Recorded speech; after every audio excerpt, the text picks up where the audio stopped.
കാശിയുടെ ടാബിളിൽ എത്തിയ ഫയൽസ് അവൻ ചെക്ക് ചെയ്തുകൊണ്ടിരിക്കുകയാണ്. അതിലെ മെറ്റീരിയൽ ക്വാളിറ്റിയിലൊന്നും കാശിക്ക് തൃപ്തി വരുന്നില്ല. അവൻ അതും റിജക്റ്റ് ചെയ്തു. ഇത് അറിഞ്ഞുകൊണ്ടാണ് മഹാദേവൻ അവൻ്റെ ക്യാബിനിലേക്ക് കയറി വന്നത്. കാശി, ഞാൻ ക്വാളിറ്റി പ്രൂവ് ചെയ്തതാണ്, എന്നിട്ട് നീ റിജക്റ്റ് ചെയ്തത് എന്നെ ആക്ഷേപിക്കുന്നതിന് തുല്യമായി. ചെറിയത്തിന് ഇത്രയും ഹൈപ്പർ ആകുന്നത് എന്തിന്? അവരുടെ മെറ്റീരിയൽ എനിക്ക് വിശ്വാസമില്ല, അതുകൊണ്ട് റിജക്റ്റ് ചെയ്തത്. ആരോട് വിശ്വാസമില്ല എന്നാണ് കാശി നീ പറയണത്? ആ ടീമിനോട്. അവൻ യാതൊരു കൂസലും കൂടാതെ ലാപ്ടോപ്പിൽ നിന്ന് കണ്ണെടുക്കാതെ പറയുകയാണ്. എന്നിൽ വിശ്വാസമില്ല എന്ന് പറയൂ കാശി. പറയാൻ ആഗ്രഹമുണ്ട് ചെറിയച്ച, പക്ഷേ എൻ്റെ മാന്യത അതിനെ അനുവദിക്കുന്നില്ല. ഓ, നീ നല്ല കൗശലക്കാരനാണ് കാശി. ഞാൻ ഒരിക്കലും കരുതിയില്ല നീ എന്നോട് ഇങ്ങനെ ചെയ്യുമെന്ന്. ഞാനും കരുതിയില്ല ചെറിയച്ച, പാല് തന്ന കയ്യിൽ തന്നെ കൊത്തുമെന്ന്. ചെറിയച്ചൻ പോകാൻ നോക്ക്, ഞാൻ അല്പം ബിസിയാണ്. കാശി, നീ കരുതുന്നത് പോലെയല്ല, നീ തെറ്റിദ്ധരിച്ചതാണ്. അതേ ചെറിയച്ച, തെറ്റിദ്ധാരണകളെല്ലാം തിരുത്തണം എനിക്ക്. അവൻ അയാളുടെ മുഖത്തേക്ക് നോക്കുകൂടി ചെയ്യാതെ പറഞ്ഞു. മഹാദേവൻ അവനെ അടിമുടി നോക്കി അവിടെ നിന്നും ഇറങ്ങിപ്പോയി. കാശി അസ്വസ്ഥതയോടെ ചെയറിലേക്ക് കണ്ണടച്ച് ചാരിക്കിടന്നു. കാശി, നീ എന്തൊക്കെയാണ് ചെറിയച്ഛനോട് പറഞ്ഞത്? ബന്ധം പൊട്ടിച്ചെടുക്കാൻ വളരെ എളുപ്പമാണ്, അത് കൂട്ടിയോജിപ്പിക്കാനാണ് ബുദ്ധിമുട്ട്. ഓ, അപ്പോഴേക്കും പരാതി എത്തിയോ? അവൻ ഭയങ്കര ഡേഞ്ചറാണ് കാശി, നീ ശത്രുത വരുത്തി വെക്കല്ലേ. സദാശിവൻ അവനെ അടുത്തേക്ക് പിടിച്ചിരുത്തി. കാശിയുടെ റൂമിലേക്ക് വന്നതാണ് അയാൾ. ചെറിയച്ഛന് എന്നെ പിടിക്കുന്നില്ല അച്ഛാ. എതിർക്കുന്നവരെയെല്ലാം ശത്രുപക്ഷത്തേക്ക് മാറ്റി വെക്കുന്നുണ്ടയാൾ. മോനെ, നീ ശ്രദ്ധിക്ക്. മുന്നോട്ടുള്ള ചുവടുകൾ ശ്രദ്ധയോടെ വേണം. ആ അച്ഛാ, എനിക്ക് മനസ്സിലാകുന്നുണ്ട്. അച്ഛൻ ടെൻഷനാകാതെ. ടൗണിലെ പ്രശസ്ത മെൻ്റൽ ഹെൽത്ത് ഹോസ്പിറ്റലിലെ കോൺഫറൻസിലേക്ക് അതിഥിയായി ക്ഷണിച്ചതാണ് സദാശിവന്. അയാളുടെ കൂടെ കാശിയും ചെറിയച്ഛനും മക്കളും വന്നിട്ടുണ്ട്. ആഡംബരക്കാറിൽ നിന്ന് സദാശിവന് പിറകെ കാശിയും ഇറങ്ങി. അവരെ സ്വീകരിക്കാനായി ഹോസ്പിറ്റൽ സ്റ്റാഫുകൾ നിരന്നു നിന്നിരുന്നു. പൂച്ചെണ്ട് വാങ്ങി ഇരുവരും അകത്തേക്ക് കയറുമ്പോഴാണ് കാശിയുടെ കണ്ണുകൾ അല്പം ദൂരെ സൈഡിലായി നിൽക്കുന്ന ദുർഗയിൽ ഉടക്കിയത്.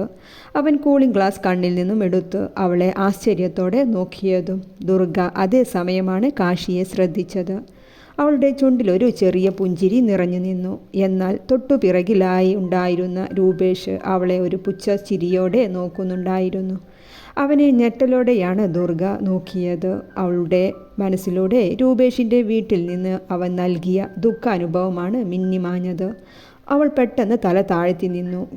കാശി അവളെ തന്നെയാണ് ശ്രദ്ധിക്കുന്നത്. അവൻ മുന്നോട്ട് നടന്നു. ബാക്കിലായി രൂപേഷും മഹാദേവനും ഗണേശനും.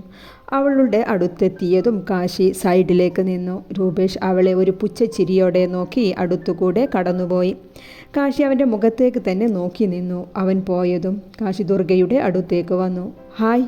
കാശിയുടെ വിളി കേട്ടതും അവൾ തല ഉയർത്തി അവനെ ഒന്ന് നോക്കി. താൻ ആരുടെ മുന്നിലും ഇങ്ങനെ തല താഴ്ത്തി നിൽക്കേണ്ട ഒരാവശ്യവുമില്ല ദുർഗ. ബി കോൺഫിഡൻറ്റ്, കാശി പറഞ്ഞുകൊണ്ട് അവിടെ നിന്നും പോയി. കാശിയും സദാശിവനും സ്റ്റാഫിനെ പരിചയപ്പെട്ടു. കോൺഫറൻസ് ഹാളിലേക്ക് കയറി. 1 മണിക്കൂറോളം നീണ്ട കോൺഫറൻസിന് ശേഷം പുറത്തേക്ക് ഇറങ്ങിയപ്പോഴാണ് ഗ്രൗണ്ടിൻ്റെ ഒരു സൈഡിലായി രൂപേഷ് ദുർഗയുമായി സംസാരിക്കുന്നത് കാണുന്നത്. അവൻ അല്പനേരം അത് നോക്കി നിന്നു. പിന്നെ തിരിഞ്ഞു നടക്കാൻ നിന്നപ്പോഴാണ് രൂപേഷ് ദുർഗയുടെ കഴുത്തിൽ പിടിമുറുക്കിയത് കാണുന്നത്. കാശിയുടെ ഞരമ്പുകൾ വലിഞ്ഞു മുറുകി, കണ്ണുകൾ ചുവന്നു. അവൻ അങ്ങോട്ടേക്ക് ഓടിച്ചെന്ന് രൂപേഷിനെ വലിച്ച് മുഖം അടച്ചൊന്നു കൊടുത്തു. പിന്നെ ഇരുവരും അങ്ങോട്ടും ഉന്തും തള്ളുമായി. രൂപേഷ് അവശതയോടെ നിലത്ത് വീണുപോയി. ദുർഗ ഭയത്തോടെ ഒരു സൈഡിലേക്ക് നിൽക്കുന്നുണ്ടായിരുന്നു. സോറി ദുർഗ. കാശിക്ക് അധികം ഒന്നും പറയാൻ പറ്റുന്നില്ല. അത്രയും ടെൻഷനുണ്ടായിരുന്നു അവന്. തൻ്റെ രക്തം വീണ്ടും ആ കുട്ടിയെ ഉപദ്രവിച്ചതിൽ. അവൻ കൂപ്പുകൈയോടെ തല താഴ്ത്തി അവിടെ നിന്നും പോയി. വെള്ളിയാർ നിറം വീട്ടിൽ എല്ലാവരും ഭക്ഷണം കഴിക്കുമ്പോഴാണ് കാശി അച്ഛൻ്റെ അടുത്തായി അവൻ്റെ സീറ്റിൽ വന്നിരുന്നത്. എന്താ രൂപേഷ് നിൻ്റെ മുഖത്ത്? സദാശിവൻ്റെ ചോദ്യത്തിന് രൂപേഷ് ഒന്ന് ഞെട്ടി അച്ഛനെ നോക്കി. പറയുമോനെ, ഈ അവസ്ഥ ആരാ ഉണ്ടാക്കിയതെന്ന്? അത് വല്യച്ഛ, കാശി. അവനാണ് കാരണം. ഒന്നുമില്ലാതെ എൻ്റെ നേർക്ക് പ്രശ്നമുണ്ടാക്കി വന്നത്. എല്ലാം കേട്ട് കാശി ഒന്നും മിണ്ടാതെ ഫോൺ കയ്യിലേക്കെടുത്തു. അവിടെ ഇരുന്നവരുടെ സദാശിവൻ്റെയും മഹാദേവൻ്റെയും രൂപേഷിൻ്റെയും ഗണേഷിൻ്റെയും ഫോണിലേക്ക് ഒരേ മെയിൽ ഫോർവേഡ് ചെയ്തു. മെസ്സേജ് സൗണ്ട് വന്നതും എല്ലാവരും ഫോൺ ഓപ്പൺ ചെയ്ത് നോക്കിയതും എല്ലാവരും ഒന്ന് ഞെട്ടി. എന്താ കാശി, ഇമെയിൽ? ഇതിൻ്റെ അർത്ഥം യാതൊരു അഭിപ്രായം ചോദിക്കലുമില്ലാതെ? അതെ അച്ഛാ, ഈ തീരുമാനത്തിന് എനിക്ക് ആരുടെയും അനുവാദവും ആവശ്യമില്ല. രൂപേഷിന് ഇനി എൻ്റെ കമ്പനിയിൽ ആവശ്യമില്ല. അവൻ്റെ തുറന്നു പറച്ചിൽ കേട്ട ചുറ്റും ഭക്ഷണം കഴിച്ചു കൊണ്ടിരുന്ന പെണ്ണുങ്ങളും ഒന്ന് ഞെട്ടി. ഹോ, നിനക്ക് ശരണ്യയുമായുള്ള രൂപേഷിൻ്റെ കല്യാണത്തിന് താല്പര്യമില്ല എന്ന് വെച്ച് അവനെ ജോലിയിൽ നിന്ന് പിരിച്ചു വിടുവാണോ വേണ്ടത് കാശി, ദേഷ്യം തീർക്കാൻ? ദേവിക ദേഷ്യത്തോടെ തന്നെയാണ് ചോദിച്ചത്. അപ്പച്ചി, ജോലിയും ഈ കല്യാണവും തമ്മിൽ യാതൊരു ബന്ധവുമില്ല. ഇവന് എൻ്റെ കമ്പനിയിൽ ജോലിയെടുക്കാനുള്ള ക്വാളിഫിക്കേഷനില്ല, അത്രയേ ഉള്ളൂ. ഇനി ഇതിനൊരു ചർച്ച വേണ്ട. ഞാൻ അവനുമായൊന്ന് സംസാരിക്കട്ടെ. സദാശിവൻ സംസാരത്തിന് ഫുൾ സ്റ്റോപ്പ് ഇട്ടു. ഇതെല്ലാം കേട്ട് മഹാദേവൻ്റെയും ഗണേഷിൻ്റെയും പല്ലുകൾ ഞെരിഞ്ഞമരുന്നുണ്ട്. വേണ്ട അച്ഛാ, ഈ കാര്യത്തിൽ ഞാൻ സംസാരിക്കാൻ ആഗ്രഹിക്കുന്നില്ല. കാശി അവൻ്റെ തീരുമാനത്തിൽ ഉറച്ചു നിന്നുകൊണ്ട് പറഞ്ഞു. എല്ലാവരും മുഖത്തോട് മുഖം നോക്കി എന്നല്ലാതെ പിന്നെ ഒന്നും പറഞ്ഞില്ല. പിന്നെ അപ്പച്ചി പറഞ്ഞതിൽ എനിക്ക് ഇന്നും സമ്മതമില്ല. ഇവനുമായുള്ള ശരണ്യയുടെ വിവാഹത്തിന് നിങ്ങൾക്കൊക്കെ തീരുമാനം. ഞാൻ എതിർത്തില്ല എന്ന് മാത്രം. ഇവൻ പുറത്തു പോയി പഠിച്ചതല്ലേ, വല്ല മൾട്ടിനാഷണൽ കമ്പനിയിൽ പോയി ജോയിൻ ചെയ്യോ. എൻ്റെ കമ്പനിയിൽ ഇവൻ്റെ സേവനം ആവശ്യമില്ല. കാശി ഒരു കപ്പ് ചായ കയ്യിലെടുത്തൊന്ന് കുടിച്ചു. നിന്റെ കമ്പനിയോ, നിന്റെ മാത്രം ബിസിനസ്സോ കാശി? നിന്റെ അച്ഛൻ്റെ ബിസിനസ്സിൽ ഇവർക്കൊന്നും ഒരു അവകാശവുമില്ലേ? കാര്യത്തോടടുത്തപ്പോൾ ദേവികയുടെ ശബ്ദമുയർന്നു. മഹാദേവൻ്റെ ചുണ്ടിൽ ഒരു പുച്ഛം നിറഞ്ഞു നിന്നു. അച്ഛനോട് ഓഫീസ് വീണ്ടും ഏറ്റെടുക്കാൻ പറയൂ. ഓഫീസ് അച്ഛൻ തന്നെ നോക്കി നടക്കട്ടെ. കാശി അതും പറഞ്ഞ് എഴുന്നേറ്റുപോയി. എന്താ കാശി, ഇങ്ങനെയുള്ള തീരുമാനം എടുക്കുമ്പോൾ അച്ഛനോട് കൂടി ചോദിക്കണ്ടേ? കാശി രൂപേഷിനെ ജോലിയിൽ നിന്ന് പിരിച്ചുവിട്ടതിനെപ്പറ്റി ചോദിച്ചറിയുകയാണ് സദാശിവൻ. ഇരുവരും കാശിയുടെ ക്യാബിനിലാണ്. അച്ഛാ, അവൻ ശരിയല്ല. സ്ത്രീകളോടുള്ള അവൻ്റെ സമീപനം ശരിയല്ല. നമ്മുടെ ഓഫീസിലെ ലേഡി സ്റ്റാഫിൽ നിന്നും രഹസ്യമായി പരാതി വന്നിട്ടുണ്ട്. പലരും പുറത്ത് പറയാൻ മടിക്കുന്നുണ്ട്, ഭയം കാരണം. ഞാൻ ഹെഡായി നിൽക്കുന്ന സ്ഥിതിക്ക് എനിക്കിങ്ങനെ തീരുമാനിക്കാനേ സാധിക്കൂ. ഇതിൽ അച്ഛൻ്റെ മേൽ പഴി ചാരില്ല ആരും. അത് അച്ഛനും മനസ്സിലാകുന്നുണ്ടല്ലോ. പിന്നെ എന്താണ്, അച്ഛൻ കുറച്ചൊന്ന് കണ്ടില്ല എന്ന് നടിക്കൂ. ഞാൻ എല്ലാം ഹാൻഡിൽ ചെയ്യാം. ശ്രദ്ധിച്ച് വേണം മോനെ. അവൻ എൻ്റെ കൂടപ്പിറപ്പാണ്. എങ്കിലും അവൻ്റെ മനസ്സ് അത്ര നീറ്റല്ല. സൂക്ഷിക്കണം മോനെ. ഞാൻ ശ്രദ്ധിക്കാം അച്ഛാ. ദർശനയുടെ കല്യാണ ഡ്രസ്സ് എടുക്കാൻ ഷോപ്പിങ്ങിൽ ഇറങ്ങിയതാണ് ദുർഗയും ദർശനയും. കൂടെ അമ്മയും കൗസല്യയുമുണ്ട്. ഷോപ്പിംഗ് കഴിഞ്ഞ് ഇറങ്ങാൻ നേരമാണ് കാശിയും അവൻ്റെ കല്യാണപ്പെണ്ണ് അനുപമയും ഷോപ്പിംഗ് കയറി വരുന്നത്. ദുർഗയെ ദൂരെ നിന്ന് കണ്ടതും കാശിയുടെ ശ്രദ്ധ മുഴുവൻ അവളിലായി. ബ്ലാക്കിൽ ഗോൾഡൻ വർക്ക് വരുന്ന ഷിഫോൺ സാരി വൺ പ്ലീറ്റിൽ ഉടുത്ത് വരുന്ന ദുർഗയിലേക്ക് തന്നെ അവൻ്റെ കണ്ണുകൾ ഉടക്കിക്കൊണ്ടിരുന്നു. അനുപമയും അവൻ്റെ നോട്ടം ശ്രദ്ധിക്കുന്നുണ്ട്. കാശിക്ക് അനുപമയോട് ഇഷ്ടക്കുറവില്ല. വീട്ടുകാരുടെ തീരുമാനത്തിന് അവൻ സമ്മതം പറഞ്ഞതാണ്. പക്ഷേ ദുർഗയെ കണ്ട ശേഷം എന്തോ മുൻ ജന്മബന്ധമുള്ളതുപോലെ എവിടെ പോയാലും അവളുടെ സാന്നിധ്യം അവന് മുന്നിലുണ്ട്. അവൻക്ക് അവളോട് ക്രേഷാണോ, അതോ പ്രണയമാണോ, അതോ സഹോദരനാൽ ചതിക്കപ്പെട്ടവൾ എന്ന സിമ്പതിയോ? അറിയില്ല എന്താണ് അവൻ്റെ മനസ്സിൽ അവളോടുള്ളത് എന്ന്.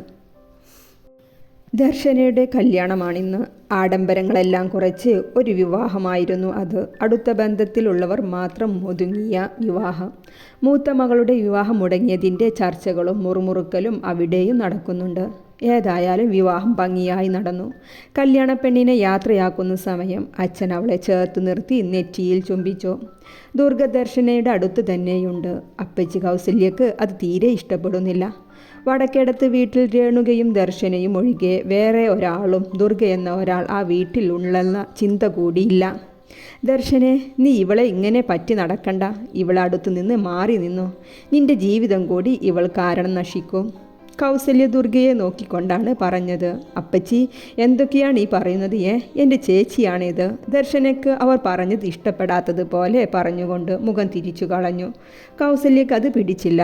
അവർ വേഗം അവിടെ നിന്നും എഴുന്നേറ്റുപോയി. ദർശനയെ എല്ലാവരും കൂടെ യാത്രയാക്കി. വരൻ ശരത്തിൻ്റെ കാറിലേക്ക് കയറ്റി. നിറമിഴികളോടെയാണ് അവൾ അമ്മയെയും ചേച്ചിയെയും നോക്കി യാത്രയായി. അച്ഛാ, എനിക്ക് ആ കാശിയെ കൊല്ലണം. രാത്രി രൂപേഷ് അച്ഛൻ മഹാദേവൻ്റെ കൂടെ അവൻ്റെ റൂമിൽ ഒരു സൈഡിൽ ഒരുക്കിയ ബാറിൽ ഇരിക്കുകയാണ്. അവൻ നന്നായി ഫിറ്റായിട്ടുണ്ട്. എടാ, ശബ്ദം കുറച്ച് പറയുക, ആരെങ്കിലും കേൾക്കും.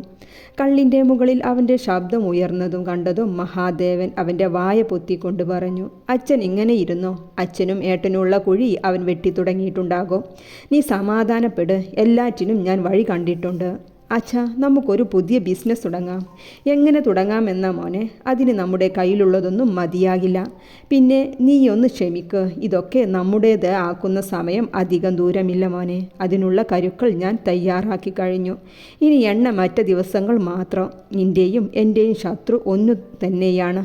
അതിനെ വേറോടെ പിഴുതെടുക്കാനുള്ളത് ഞാൻ റെഡിയാക്കിയിട്ടുണ്ട്. നീ സമാധാനമായി പോയി കിടന്നുറങ്ങ്. നിങ്ങളുടെ കല്യാണം ഒന്ന് കഴിയട്ടെ, ബാക്കിയൊക്കെ അതിനുശേഷം. മഹാദേവൻ കുടിലതയോടെ പറഞ്ഞ് പുറത്തേക്ക് പോയി. രാവിലെ സദാശിവൻ വീട്ടിലായി ഒരുക്കിയ അദ്ദേഹത്തിൻ്റെ ഓഫീസിലേക്ക് കയറിയപ്പോൾ കണ്ടു തന്നെയും കാത്തിരിക്കുന്ന മഹാദേവനെയും ഗണേശനെയും. നിങ്ങൾക്ക് ഇന്ന് ഓഫീസിൽ പോയില്ലേ? സദാശിവൻ ചോദിച്ചുകൊണ്ട് അദ്ദേഹത്തിൻ്റെ ചെയറിലേക്കിരുന്നു. ഇല്ല ഏട്ടാ, ഞങ്ങൾ ജോലി റിസൈൻ ചെയ്തു. എന്തേ ദേവ, എന്താണ് ഇങ്ങനെ ഒരു തീരുമാനത്തിന് കാരണം? സദാശിവന് മുഖത്ത് യാതൊരു ഭാവഭേദവുമില്ലാതെ തന്നെ ചോദിച്ചു. വയ്യ ഏട്ടാ, കാശി എൻ്റെ മോനെയാണ് ഇൻസൾട്ട് ചെയ്തത്. ഇനി ചെറിയച്ഛൻ എന്ന ഓർമ്മ കൂടിയില്ലാതെ എന്നോടും അവൻ പെരുമാറിയാൽ അതെനിക്ക് സഹിക്കാൻ പറ്റില്ല. മഹാദേവൻ മുഖത്ത് വേണ്ടുവോളം സങ്കടം നിറച്ചുകൊണ്ട് പറഞ്ഞു. ഏട്ടൻ്റെ നിഴലായി നിന്ന ഞങ്ങളെ കാശിയുടെ പെരുമാറ്റം എനിക്കും മക്കൾക്കും വിഷമമുണ്ടാക്കുന്നുണ്ട്.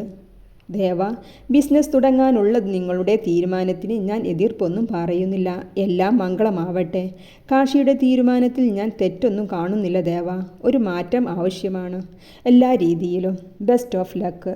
സദാശിവൻ അത് പറഞ്ഞ് എഴുന്നേറ്റുപോയി. മഹാദേവനും ഗണേശനും ഞെട്ടിപ്പോവുകയാണ് ചെയ്തത്. ഏട്ടൻ എതിർപ്പ് പറയുമെന്ന് കരുതിയ അവർ പുതിയ ബിസിനസ് സ്റ്റാർട്ട് ചെയ്യുന്നതിൽ കൂടെ രൂപേഷിനെ തിരിച്ചെടുക്കുമെന്നും. മഹാദേവൻ്റെ കൗശലബുദ്ധി തോറ്റുപോയി ഈ പ്രാവശ്യം.